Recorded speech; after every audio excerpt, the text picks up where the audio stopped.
Wow, mangiingan. Kenapa lah? Baru mah. Mau dah. Panjang dia apa?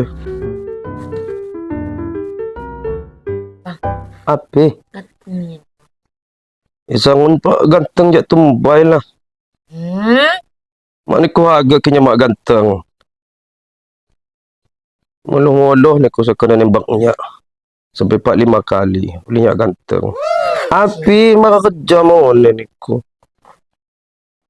Aku tukaran posisi, Pak. Hah? Tukaran posisi. Ganti posisi? Serius lah? Dah pagi dah? Ano? Yo, apa? Kanay pagi. Pagi ke kuan pagi sana lagi sekolah. Yo. Apa? A few minutes later. Aku je ganti posisi api.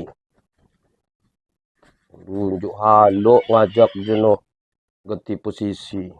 Kekuan ni sana sekolah. Kekuan ni lagi pagi. Aku je ganti posisi repa.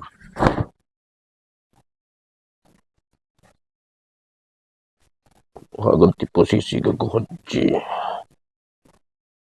Pandai je no.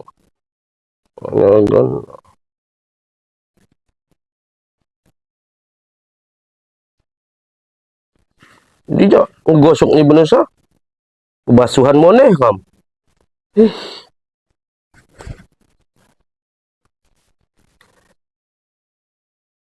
Dek. Buat berita baru bang ya di Facebook. Wow, Facebook. Iyo. Dah cok tercancel mod. Tukar posisi ni dek. Yo. Api lah, ni ku jenak mo. Iyo, aku je ganti posisi api uli ni ku cawan ni bang. Kekuan ni pagi sana nak sekolah unyin. Lepas kau ganti posisi bah pagi ni. Aku je ganti posisi api. Bang ganti posisi. Ni ku si main HP majung di kursi. Nyak sing kerja aku kerjaan di Lamban. Dah ngeluh loh.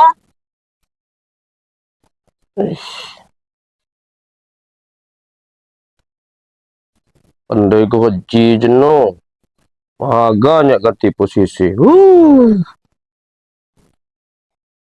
Sak ni sah. Agama ni ku boleh luar. Malah bang ni.